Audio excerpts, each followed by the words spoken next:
বিসমিল্লাহির রহমানির রহিম। তাহলে এখন আমি তোমাদের সঙ্গে আলোচনা করতে যাচ্ছি চতুর্থ অধ্যায়, সেটা হচ্ছে the effect of bandwidth and Q factor in series resonance.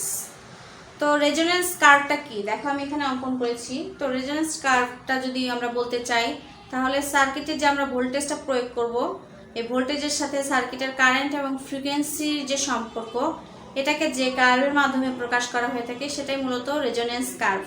RLC series সার্কিটের ক্ষেত্রে যদি আমরা বিবেচনা করি, তাহলে সার্কিটের ফ্রিকোয়েন্সি পরিবর্তনের সাথে কারেন্টের যে পরিবর্তনটা হবে সেটাকে যে গ্রাফের মাধ্যমে দেখানো হবে সেটাই মূলত সিরিজ রেজোনেন্স কার্ভ। এটা মূলত আর এর বিভিন্ন মানের সাথে রেজোনেন্স কার্ভের ধরনটা পরিবর্তন হতে থাকে। তো এখানে আমরা একটা সিরিজ রেজোনেন্স কার্ভ দেখতে পাচ্ছি। এটা দেখার আগে আমরা আরেকটু বলি, সেটা হচ্ছে ব্যান্ডউইথ কি। এখানে অনেক কিছু দেখা যাচ্ছে, F1, F0, F2। আমরা জানি F0 হচ্ছে রেজোনেন্স ফ্রিকোয়েন্সি, F1, F2 কি, এটা হচ্ছে আপার এবং লোয়ার কাট অফ ফ্রিকোয়েন্সি। তাহলে ব্যান্ডউইথটা কি? সিরিজ রেজোনেন্স কার্ভের এই যে রেজোনেন্সটা যখন সংগঠিত হয়, অর্থাৎ এইটা হচ্ছে রেজোনেন্স যখন সংগঠিত হচ্ছে, এটা হচ্ছে রেজোনেন্স কারেন্ট। রেজোনেন্স কারেন্ট সমান V/R। তাহলে এখানে এই রেজোনেন্সের পূর্বে এবং পরে, দেখো এই পূর্বে এবং পরে, যেটা সর্বোচ্চ চূড়ায় যাওয়ার আগে রেজোনেন্স কারেন্ট, এটাকে যদি I0 বলি, এই কারেন্টের 70.7% যখন হবে, অর্থাৎ সেই দুইটা বিন্দুর পার্থক্যটাকেই আমরা ব্যান্ডউইথ বলে থাকি। তাহলে F2 - F1 এটাকে আমরা বলতে পারি ব্যান্ডউইথ। এটাকে ডেল এফ বা ডেল ডাব্লিউ দ্বারা প্রকাশ করা হয়ে থাকে, ডেল এফ অথবা ডেল ডাব্লিউ। তাহলে F2 - F1 বলতে পারি, আবার বলতে পারি, অথবা ডাব্লিউ ওমেগা বা ওমেগা 2 - ওমেগা 1, ডেল ওমেগা বলতে পারি। এটা ডাব্লিউ না, সরি, এটা হচ্ছে ওমেগা, ডেল ওমেগা। সেটাকে আমরা প্রকাশ করতে পারি ওমেগা 2 - ওমেগা 1 দ্বারা। তো মোটামুটি আমরা ব্যান্ডউইথ কি সেটা জানলাম, এবং এই যে দুইটা পয়েন্ট A এবং B, এই দুইটা পয়েন্টটাকে বলা হচ্ছে হাফ পাওয়ার পয়েন্ট। এই দুইটা বিন্দুর পার্থক্য, দুইটা বিন্দুর ফ্রিকোয়েন্সি হচ্ছে F1 এবং F2, এবং এই দুইটার পার্থক্যকেই মূলত বলা হচ্ছে ব্যান্ডউইথ। তো আশা করছি রেজোনেন্স কার্ভ কি এবং ব্যান্ডউইথ কি এটা তোমরা জানতে পেরেছো। এখন আমি দেখাবো তোমাদের, এখানে একটা সমীকরণ রয়েছে যেটা প্রমাণ। দেখতে অনেক জটিল মনে হলেও তোমরা যদি লেকচারটা পুরোপুরি ফলো করো, অনেক সহজ হয়ে যাবে তোমাদের জন্য। তো এখন আমরা সেটা দেখব। তাহলে এখন দেখো তোমরা যে কিভাবে ব্যান্ডউইথের মান নির্ণয় করা যায়। তো নর্মালি আমরা সূত্র কি জানি, কারেন্টের সূত্র I = V/Z, আর Z এর সূত্র R² + XL - XC², √R² + XL - XC²। এটা আমরা কারেন্টের সূত্র জানি। আর এই যে কিছুক্ষণ আগে আমরা কার্ভ থেকে যেটা দেখলাম, সেটা ব্যান্ডউইথ কারেন্ট ছিল I = I0/√2। তো এখানে I0 সমান আমরা জানি V/R ছিল, V/Z থেকে আমরা পেয়েছিলাম V/R। সেই মানটা যদি বসাই দিই, তাহলে এখানে হচ্ছে V/2R। এটাই √2 হচ্ছে I0/√2। এটা ওই যে 70.7% যে রেজোনেন্স কারেন্ট, সেটা থেকে আমরা এটা পেয়েছি। এখন দেখো এখানে একটা কারেন্ট পেলাম, এখানে একটা কারেন্ট পেলাম। এটা যদি 1 নম্বর ইকুয়েশন দেওয়া হয়, এটা যদি 2 নম্বর ইকুয়েশন দেওয়া যায়, তাহলে আমরা এই 1 এবং 2 থেকে এটা লিখতে পারি কিনা, যেহেতু দুইটাই কারেন্ট। তাহলে প্রথমটা থেকে এটা পাইছি, পরেরটা থেকে এটা পাইছি। তাহলে দুটাকে যদি আমরা এভাবে লিখি, সেখান থেকে দেখো ওই দুই পাশ থেকে আমার V যদি উপর নিচে দাও ভাগ করে, তাহলে V/V চলে গেল। তাহলে থাকছে কি, √R² + omega L - 1/ওমেগা C² = √2R। এখানে দেখো ওমেগা কোথা থেকে আসলো, XL - XC। XL এর পরিবর্তে এখানে ওমেগা L লেখা যায়, ওমেগা মানে 2πf, যেটা সেটার পরিবর্তে ওমেগা লেখা যায়। তো সেখান থেকে আর কি ওমেগা - ওমেগা C 1/ওমেগা C² এখানে মনে ছিলাম √2R। তাহলে আমরা এখন কি করব, এই √2টাকে উঠিয়ে দেওয়ার জন্য দুই পাশ থেকে এটাকে বর্গ করব। বর্গ করলে কি হচ্ছে, এই পাশ থেকে √টা উঠে যাবে, একই মান থাকবে। আর এখানে যদি বর্গ করি, তাহলে এটা √2 উঠে গেলে 2 থাকছে, এটাকে যদি বর্গ করি তাহলে স্কয়ার হয়ে গেল, 2R²। এটা এখানে লিখতে পারো যে বর্গ করে।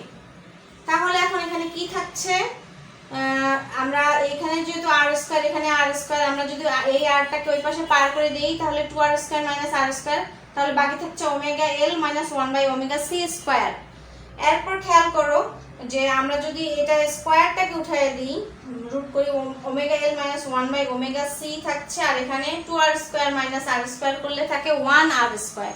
তাহলে 1r স্কয়ারকে যখন আমরা রুট করব, এখানে দেখো রুট করা হয়েছে, এই রুটের কারণে এখানে বর্গমূল এটা লিখে নিতে পারো তোমাদের বোঝার সুবিধার্থে, বর্গমূল করে এটাকে যদি আমরা রুট করি তাহলে রুট আর স্কয়ারে বাদ হয়ে শুধু ওমেগা এল মাইনাস 1/ওমেগা সি থাকলো, আর এখানে এই শুধু আর স্কয়ার থাকবে, যেহেতু মাইনাস করে একটা আর স্কয়ার থাকবে, সেটাকে যদি বর্গমূল করো তাহলে স্কয়ারের সাথে ওই বর্গমূল উঠে যায়, শুধু প্লাস মাইনাস আর থাকলো। এখন দেখো খেয়াল করে এখানে আমরা লসাগু করলে ওমেগা সি থাকছে, তাহলে এখানে হচ্ছে omega square L C minus 1, এই পাশে প্লাস মাইনাস আর থাকলো। এখানে এখন পরের এই পাশে খেয়াল করে দেখো, তাহলে এটাকে আমরা যদি এই পাশে গুণন করে দেওয়া হয় তাহলে আর এর সাথে এই ওমেগা সি যদি গুণন হয়ে যায় তাহলে এটাকে এই পাশে নিয়ে আসা হলো plus minus R omega C, আর এই পাশে বাকি থেকে গেল হচ্ছে ওমেগা স্কয়ার আর এল সি মাইনাস 1। পরবর্তী লাইনে এটাকে আমরা এই পাশে পার করলাম, just omega square L C plus minus R omega C minus 1 equal to 0। এখন আমাদের বের করতে হবে ওমেগার মান। তো ওমেগার মান বের করতে গেলে এই সূত্র, এখান থেকে আমরা একটা সূত্রে ফেলতে পারবো, সূত্রটাকে বলা হয় দ্বিঘাত সমীকরণ, তোমরা অলরেডি অঙ্কে করে আসছো। তারপরে এখানে আমি আবার লিখে দিয়েছি তোমাদের সুবিধার জন্য, যে যদি কোনো একটা রাশি ax square plus bx plus c এই টাইপের হয়ে থাকে তাহলে সেখান থেকে x নির্ণয় করার জন্য আমরা যে সূত্রটা জানি সেটা হচ্ছে minus B plus minus root over B square minus 4ac divided by 2a। তাহলে এখন আমরা এখানে দেখো ঠিক ax square plus bx plus c টাইপের এরকম একটা ইকুয়েশন দেখতে পাচ্ছি। এখান থেকে আমরা মানগুলোকে নিয়ে নিব। x এর যদি আমরা মান করতে চাই তাহলে এখানে মাইনাস b, তার মানে আর সিটাকে এখানে মাইনাস বি মানে বি ধরা হচ্ছে, তাহলে সূত্রের মাইনাস, আর এখানে হচ্ছে বির পরিবর্তে লেখা হয়েছে প্লাস মাইনাস আর সি। এরপর খেয়াল করো প্লাস মাইনাস, সূত্রের প্লাস মাইনাস রুট ওভার সূত্রের রুট ওভার, তাহলে বি কে প্লাস মাইনাস আর সি দিলাম মাইনাস 4, এর পরিবর্তে কি দেওয়া হয়েছে এল সি, এখানে এল সি, তাহলে এখানে আর সি এর পরিবর্তে থাকছে কি মাইনাস 1। অর্থাৎ এখানে যদি আমরা এটাকে কল্পনা করি, এর পরিবর্তে কি লিখলাম আমি একটু লিখে দিই তোমাদের যদি বুঝতে অসুবিধা হয়। এর পরিবর্তে আমরা লিখলাম কি, খেয়াল করো এল সি, এর এখানে এই যে এল সি, তারপরে বি এর জন্য লেখা হয়েছে কি, এখানে বি ছিল, বি এর পরিবর্তে হচ্ছে আর সি, আর সি এর জন্য হচ্ছে মাইনাস 1। তাহলে এখানে দেখো মাইনাস সূত্র হচ্ছে আর C plus minus root over B square minus 4ac সূত্রের 2a। তাহলে এখানে কি ছিল ax স্কয়ার, তার মানে ওমেগাটা কি x, আর তাহলে বাকি থাকে lc মানে এটা হচ্ছে a। এখানে কি ছিল bx, তাহলে ওমেগা যদি a হয় x হয় তাহলে rcটা কি হচ্ছে অটোমেটিক্যালি b হয়ে যাচ্ছে, আর এখানে যেটা থাকে সেটা নরমালি c হয়ে থাকে, তাহলে এখানে মাইনাস থাকার কারণে এই যে এখানে -1 ধরা হয়েছে। আশা করছি বুঝতে পেরেছো যে কোনটাকে কিভাবে ধরা হলো। এখন আসলে আমরা সরাসরি সূত্রে চলে যাচ্ছি, তাহলে আমরা সূত্রের অনুযায়ী বসালাম। সেটাকে এখন কি করব, এখানে দেখো প্লাস মাইনাস আর সি রয়ে গেল, প্লাস মাইনাস রুট ওভার এখানে জাস্ট বর্গ করা হয়েছে আর স্কয়ার সি স্কয়ার, এখানে মাইনাস মাইনাসে plus 4ac divided by 2lc। এখন এটাকে আলাদা আলাদা করে দেখো ভাগ করা হয়ে গেল, rc divided by 2lc plus minus root over R square C square plus 4lc divided by 4l square C square. কিন্তু এটা কিভাবে হলো, আমার তো ছিল 2lc, যখন আমি এই রুটের ভেতরে নিয়ে আসবো জিনিসটাকে তখন আমার সেটাকে কি করতে হবে, এমন একটা মানে নিয়ে আসতে হবে যেটাকে করলে কিনা এটা হয়। তাহলে 2 ছিল, এটাকে স্কয়ার করলে 4l স্কয়ার সি স্কয়ার, এটাকে যদি আমি রুটটাকে উঠাই দিই তাহলে আগের লাইনে চলে যাবে। এরপর খেয়াল করো আমরা পরের লাইনে কি করলাম, এই সি সি কেটে গেল, তাহলে থাকলো r/2l, তারপরে প্লাস মাইনাস, তারপরে রুট ওভার। এখানে দেখো এই যে প্লাসের আগের অংশটুকু r স্কয়ার c স্কয়ার, এটাকে আলাদা আলাদা করা হলো, তাহলে এখানে r c স্কয়ার আর c স্কয়ার কেটে যাবে, থাকবে কি r square divided by 4l। তাহলে এটাকে যদি আমরা স্কয়ার করতে চাই তাহলে r divided by 2l square plus এখানে 4lc divided by 4l square c square. এটাকে যদি চিন্তা করো তাহলে কি হবে, 4 4 কেটে যাবে, l l কেটে গেলে একটা l থাকবে, c আর c স্কয়ার কাটাকাটি করলে একটা c থাকবে। আর এটাকে আবার একটু দেখো যে r/2l কে যদি স্কয়ার করো তাহলে এখানে থেকে যাচ্ছে কি r square divided by 4l square, আর c স্কয়ার তো কেটেই গেল। তাহলে এখন আমরা পরের লাইনে মোটামুটি এটা একটা সমীকরণ পেলাম। এটা যেহেতু প্লাস মাইনাস, তাহলে এখান থেকে আমরা আপার কাট অফ ফ্রিকোয়েন্সি এবং লোয়ার কাট অফ ফ্রিকোয়েন্সি পেয়ে যাব। যদি এটা ω2 আমরা ধরি প্লাস হিসেবে, তাহলে r/2l plus minus root over r/2l square plus 1/lc। আর ω1 তাহলে পরবর্তীতে একটা প্লাস হয়েছে একটা মাইনাস ধরলাম, r/2l plus minus root over r/2l square plus 1/lc। এখন এখানে কথা হচ্ছে তোমার এই 1/lc এর তুলনায় r/2l স্কয়ার এটার মান খুবই নগণ্য, সেজন্য এটাকে বাদ দেওয়া হয়। তাহলে বাদ দিলে কি থাকছে, ω2 r/2l প্লাস মাইনাস শুধু রুট ওভার 1/lc। এখন এটাকে কি লেখা যায়, r/2l প্লাস মাইনাস ω0 এটা লেখা যায়, অর্থাৎ রুট ওভার 1/lc এর পরিবর্তে ω0 লেখা যায়। তাহলে ω1 ও একইভাবে আমরা এখানে দেখতে পাচ্ছি মাইনাস r/2l প্লাস মাইনাস ω0।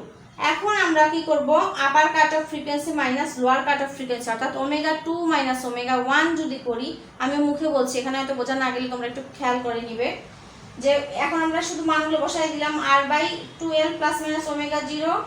এখন সূত্রের দেখো মাইনাস রয়েছে আর এইটার মান মাইনাস, তাহলে মাইনাসে মাইনাসে প্লাস r/2l, আবার সূত্রের মাইনাস মাইনাস প্লাস মাইনাস ω0। তাহলে এই ω0 এই ω0 কেটে যাবে যেহেতু প্লাস মাইনাসে, তাহলে থাকছে কি r/2l প্লাস r/2l। এই দুইটাকে যদি ক্যালকুলেশন করো তাহলে থাকবে r/l।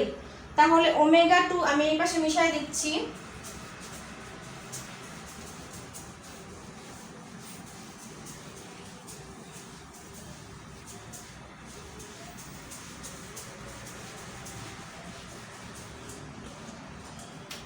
তাহলে আমরা লিখতে পারি del omega equal to r/l পাবো। ω2 মাইনাস ω1 সমান ডেল ওমেগা লেখা যায়। আর এই সময় সূত্রে প্রমাণে এরকম আসতে পারে যে প্রমাণ করো del omega equal to r/l। আবার আমরা জানি যে ডেল ওমেগাকে ডেল এফ ও লেখা যায়, এটা হচ্ছে রেজোনেন্স ফ্রিকোয়েন্সি। তাহলে ডেল এফ যদি আমরা লিখি তাহলে এখানে কি হয়ে যাবে, r ডিভাইডেড বাই 2πl। কেন, যে ওমেগাকে ভাঙলে একরকম 2π চলে আসে অটোমেটিক, তাহলে 2πl r divided by 2πl এটাই ছিল মূলত। আর অর্থাৎ এখানে f2 মাইনাস f1 এইভাবেও আসতে পারে, f2 minus f1 equal to r divided by 2πl, এটা প্রমাণ করো। তাহলে জাস্ট এতটুকু করার পরে এই দুই লাইন করে দিলেই আমরা অ্যান্সারটা পেয়ে যাব বা সমীকরণটা পেয়ে যাব। তো মোটামুটি এটাই ছিল ব্যান্ডউইথের সমীকরণ। একটু মনোযোগ দিয়ে খেয়াল করলে আমার মনে হয় তোমাদের বুঝতে কোনো সমস্যা হবে না। তো এটাই এই পর্যন্তই এই সমীকরণটুকু। তো নেক্সট আমরা এই চ্যাপ্টারের বাকি অংশ আলোচনা করব।